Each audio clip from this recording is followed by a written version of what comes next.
Hello students, welcome to today's video.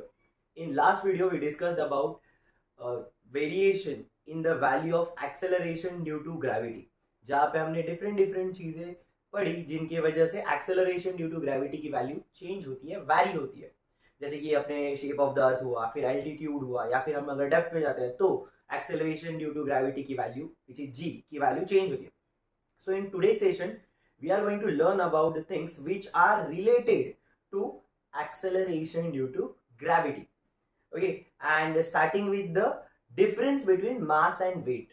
Mass और weight अभी तक हमें like similar ही लगता है, mass भी वही, weight भी वही, but definitely they are not similar, they are not same. दोनों भी क्या होते हैं, डिफरेंट होते हैं, और उन्हीं के बीच का डिफरेंस हम आज पढ़ने वाले हैं. ठीक है, तो स्टार्टिंग विद द, यहाँ पे मैंने लिख के रखा हुआ है मास एंड वेट. तो स्टार्टिंग विद द मास. मास क्या होता है? Mass is the amount of matter present inside substance. Mass is the amount of matter present inside the substance. Amount of matter मतलब we all are made up of some matter. Such as like अगर हम एक basic example दे तो आसपास के जैसे पेड़ पौधे हुए, right, they are made up of carbon, we all are made up of carbon, calcium and different different elements, right. So ये सारा क्या है? मैटर है. ये सारा क्या है? मैटर है. ओके, तो हम सभी जो है, राइट, हमारे पूरे बॉडी में जो मैटर प्रेजेंट है, राइट, अमाउंट जितना उसका है, उसी को हम क्या बोलेंगे? मास बोलेंगे. क्या बोलेंगे? मास. सो वेट क्या होगा? वेट क्या डिफरेंट है मास से रिलेटेड, राइट. सो वेट बेसिकली बच्चा लोग क्या होता है? एक फोर्स होता है. क्या होता है? एक फोर्स होता है which is exerted on every substance due to earth gravitation, like due to earth. Okay, so weight क्या होता है? वेट वेट है अपना फोर्स. वेट क्या है? एक फोर्स है exerted on every substance by earth. Weight क्या है? Force exerted on every substance due to earth. अभी फिलहाल हम अर्थ पे है तो हम अर्थ की बात करेंगे. ठीक है. सो मास जस्ट लाइक बेसिक रिप्रेजेंटेशन होता है मास का. मास मतलब हम लोग लाइक एम से रिप्रेजेंट करते हैं. मास जस्ट एम लिखते हैं हम लोग यहाँ पे M.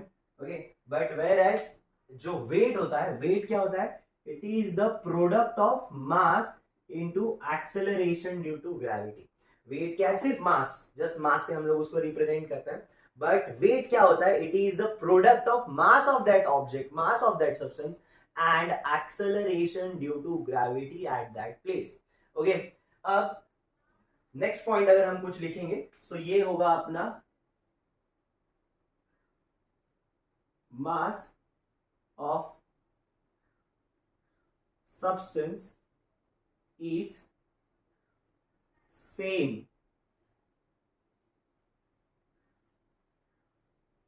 everywhere. Mass of substance is same everywhere. क्या मैं यहां से कहीं और चले जाऊं, मैं चांद पे चले जाऊं, मेरे बॉडी का मास कम हो जाएगा? नहीं. मेरे बॉडी के अंदर जितना भी मैटर प्रेजेंट है वो वैसे के वैसे ही रहेगा, वो चेंज होने वाला नहीं है, राइट. सो यहाँ पे क्या हो जाएगा? अपना mass of the substance is same everywhere. ये भी एक पॉइंट हो जाएगा. वेयर एज फोर्स जो है, right, value of force,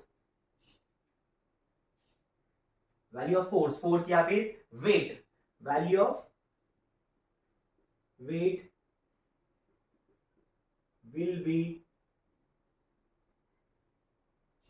different at different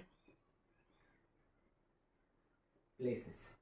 Okay, value of weight will be different at different places. मतलब अभी जैसे कि हमने यहाँ पे ऊपर देखा, वेट जो है वो क्या होता है? मास इनटू ग्रेविटेशनल एक्सेलरेशन होता है. अब हमें पता है कि डिफरेंट डिफरेंट जगह पे एक्सेलरेशन ड्यू टू ग्रेविटी की वैल्यू डिफरेंट होती है. दैट्स वाई मास तो कांस्टेंट रहेगा, हर जगह वो सेम रहेगा, वो चेंज होगा नहीं. बट जी की जो वैल्यू है बच्चा लोग, जी की वैल्यू तो चेंज होगी. जी की वैल्यू चेंज होगी तो क्या होगा? हमारा ओवरऑल वेट भी चेंज होगा. तो डेफिनेटली कैसे हमारा वेरिएशन होगा एक्सेलरेशन ड्यू टू ग्रेविटी का, अकॉर्डिंगली वेट में भी क्या आएंगे, चेंजेस आएंगे। ओके, सो नेक्स्ट अगर हम देखें अगर कोई डिफरेंस होगा, so that difference will be simple है। इसका जो एसआई यूनिट होता है, राइट, ओके, इसका एसआई यूनिट जो होता है वो होता है केजी, वेयर एज इसका जो एसआई यूनिट होता है वो होता है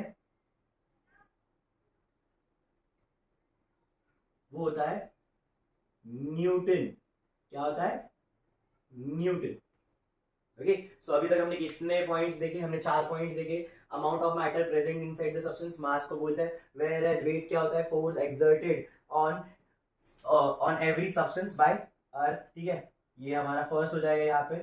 फिर बाद में मास जस्ट रिप्रेजेंट किया जाता है, मास मतलब m से रिप्रेजेंट किया जाता है, वेयर एज वेट जो होता है वो क्या होता है, mass into acceleration due to gravity. Then third क्या होता है बच्चा लोग, थर्ड है mass of the substance is same everywhere, mass जो है हर जगह सेम होता है, because it is the matter present inside our body, right, और इनसाइड एनी सब्सटेंस, तो वो क्या होगा, वो चेंज नहीं होगा।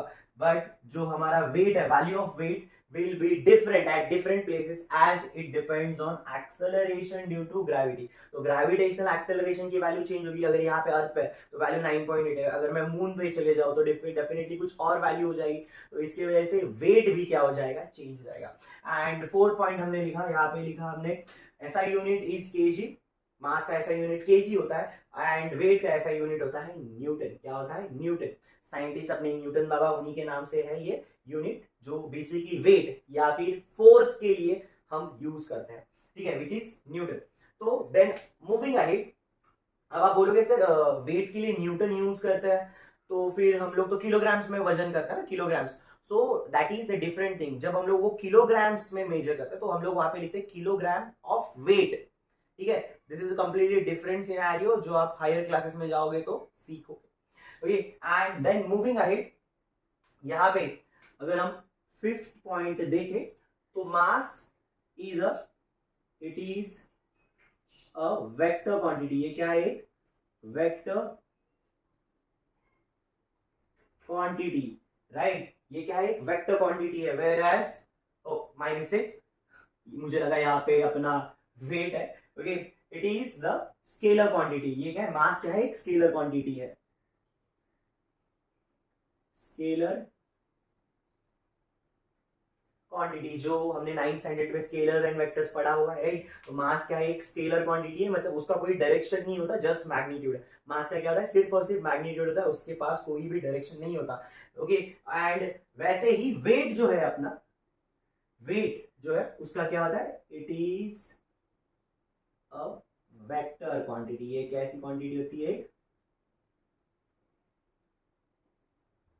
Vector quantity. वेक्टर क्वांटिटी मतलब वेट का अपना डायरेक्शन होता है, डायरेक्शन कहाँ पे होगा, टुवर्ड्स अर्थ ना, और कहाँ होगा, राइट। तो वेट उसके पास लाइक मैग्नीट्यूड भी होगा और एज वेल एज डायरेक्शन भी होगा। डायरेक्शन कहाँ पे, downward, towards earth. Okay, so I hope आपको ये difference between mass and weight अच्छे से समझ में आ गया होगा। ओके, तो चलो बढ़ते हैं नेक्स्ट हमारे टॉपिक पे। Let me first erase all this things.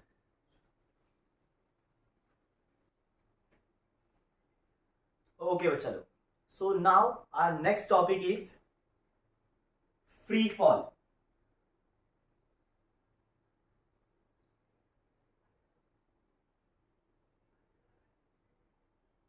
Okay, अब ये फ्री फॉल नाम से ऐसा नहीं फ्री में गिरने का, राइट। फ्री फॉल का मतलब होता है कि जब कभी भी कोई ऑब्जेक्ट, ठीक है, बस सिर्फ और सिर्फ इस ग्रेविटी के इन्फ्लुएंस में फॉल हो या फिर गिरे नीचे। जैसे कि अगर मैं यहाँ पे, ये पेन मैंने रखा हुआ है, ओके, अगर इस पेन को मैंने यहाँ पे रेस्ट में है ये पेन, जैसे ही मैं इसको ड्रॉप करता हूँ, इसके ऊपर सिर्फ और सिर्फ कौन सा फोर्स लगेगा, ग्रेविटेशनल फोर्स लगेगा। कौन सा फोर्स लगेगा, ग्रेविटेशनल फोर्स लगेगा। So now I can say that this object is free falling object. This object is free falling object. So whenever object falls under the influence of gravity, we can say that that object is free falling. That object is free falling. So यहाँ पे हम define कर सकते हैं, whenever object falls under the influence of gravity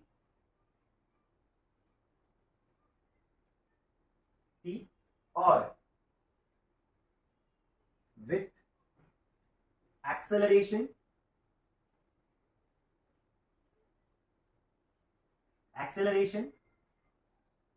equal to gravitational acceleration equals to gravitational acceleration that object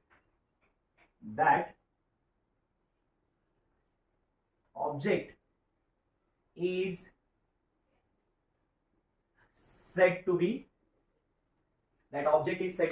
free falling object. That object is said to be free falling object.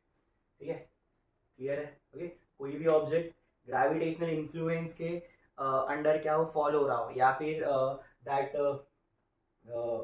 object is falling with acceleration equal to gravitational acceleration, then that object is said to be free falling object. ठीक है, और इसी पूरे phenomenon को हम लोग free fall बोलते हैं.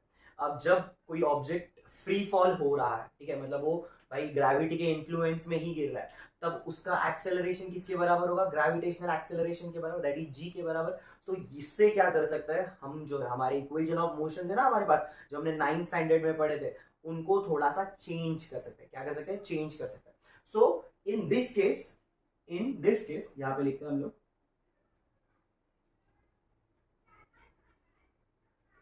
ठीक है, in this case that means in free fall case क्या हो जाएगा, we have 3 equation of motion. अपने पास कितने, 3 इक्वेशन ऑफ मोशन है. पहला कौन सा है, v is equal to u plus a t. अब अगर फ्री फॉल का केस है, राइट, यहाँ पे हमने लिखा है फ्री फॉल, राइट, तो फ्री फॉल का अगर केस है तो यहाँ पे मैंने क्या लिखा, acceleration equal to gravitational acceleration. तो यहाँ पे ये जो a है वो क्या हो जाएगा, किसके बराबर होगा, ग्रेविटेशनल एक्सेलरेशन के बराबर हो जाएगा ना. तो इस इक्वेशन को, इस एक्सप्रेशन को हम क्या लिख सकते हैं, v is equal to u plus g t. क्या लिख सकते हैं, v is equal to u plus g t. Similarly हमारे पास और एक फॉर्मूला है, v square is equal to u square plus 2as. तो इसको कन्वर्ट करके यहाँ पे a की जगह क्या आ जाएगा, g आ जाएगा. तो क्या हो जाएगा, v square is equal to u square plus 2gs sorry, and lastly s is equal to ut plus half at square. तो यहाँ का a भी अपने g में कन्वर्ट हो जाएगा. तो s will be equal to ut plus half gt square. Okay, so I hope आपको ये कन्वर्जन समझ में आ गया होगा कि सिंपल है ना. डेफिनेशन में ही हमने मेंशन किया था कि जब भी कोई ऑब्जेक्ट फॉल करता है एंड उसका एक्सेलरेशन जो है वो ग्रेविटेशनल एक्सेलरेशन के बराबर है, और अगर ये फॉल हो रहा है अपने आप से ग्रेविटी के इन्फ्लुएंस में, तो इसका एक्सेलरेशन क्या होगा, ग्रेविटेशनल एक्सेलरेशन के बराबर ही होगा, विच इज 9.8 मीटर पर सेकेंड स्क्वायर. क्या होता है, 9.8 मीटर पर सेकेंड स्क्वायर. तो हम क्या करेंगे, एक्सेलरेशन को g से रिप्लेस करेंगे. तो यहाँ पे g की वैल्यू क्या होगी, हमेशा 9.8 मीटर पर सेकेंड, मतलब वैसी होती है, बट अगर ऐसे पुट करना चाहे हम, ठीक है, तो यहाँ पे क्या पुट करना है, 9.8 मीटर पर सेकेंड स्क्वायर, 9.8 मीटर पर सेकेंड स्क्वायर. ओके, अब और एक केस होता है बच्चा लोग फ्री फॉल में, जब ये हम लोग g की वैल्यू पुट कर रहे हैं, तो कोई ऑब्जेक्ट सपोज फ्लाइट मोड में, flight mode in the sense हमने किसी ऑब्जेक्ट को थ्रो किया हुआ है ऊपर, ठीक है. अब जब भी मैं ऑब्जेक्ट को ऊपर थ्रो करूंगा, तो ऐसा तो नहीं है ना कि भाई मैंने थ्रो किया और वो चले गया. बॉल अगर हमने कोई फेंकी है तो वो क्या हो जाएगी, एट सर्टन हाइट पे पहुंचेगी एंड फिर रिटर्न नीचे आएगी. ठीक है, इसको हम प्रोजेक्टाइल मोशन बोलते हैं बच्चा लोग. ये आप जैसे ही आगे जाओगे हायर क्लासेस में, 11th स्टैंडर्ड में आगे जाओगे तो आप ये सारी चीजें पढ़ोगे. ठीक है, फिलहाल के लिए stick to the base only. क्या करेंगे, अगर हमने किसी ऑब्जेक्ट को ऊपर फेंका हुआ है तो वहां पे क्या हो जाएगा, उस ऑब्जेक्ट के ऊपर भी एक एक्सेलरेशन लगेगा. अब वो ऑब्जेक्ट जाना तो चाहता है ऊपर, बट एक्सेलरेशन क्या करेगा, उसको नीचे की तरफ लाना चाहेगा.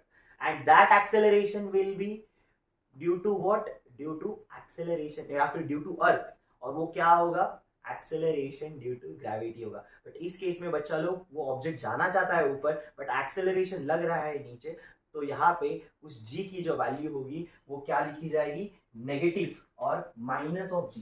क्या लिखी जाएगी, माइनस ऑफ g. ठीक है, so for object thrown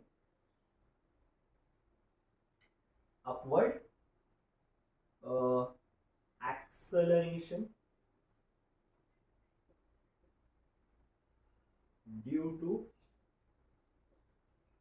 gravity is taken as -g। क्या लिया जाता है? -g। ठीक है, वैल्यू वही रहेगी, बस नेगेटिव हो जाएगा बिकॉज उसका डायरेक्शन क्या हो रहा है, अब अपोजिट डायरेक्शन में काम कर रहा है। ओके, सो आई होप आपको ये सारी चीजें समझ में आ गई होगी, that is difference between mass and weight and ये फ्री फॉल वाला कंसेप्ट। फ्री फॉल वाला कंसेप्ट क्या है? ये जो चीज है ना, ये तो अपने को न्यूमेरिकल्स में बहुत यूज होती है, एंड ये डेफिनेशन। ओके, तो ये सारी चीजें अच्छे से करनी है, और हम मिलते हैं नेक्स्ट वीडियो में। तब तक अगर आपको कोई भी डाउट होगा तो definitely feel free to ask me in the comment section. I'll definitely answer your question. And अगर आप न्यू हो इस चैनल पे तो please subscribe to the channel, so that आपके साथ साथ ये चैनल भी ग्रो हो जाए। चलो, बाय बाय।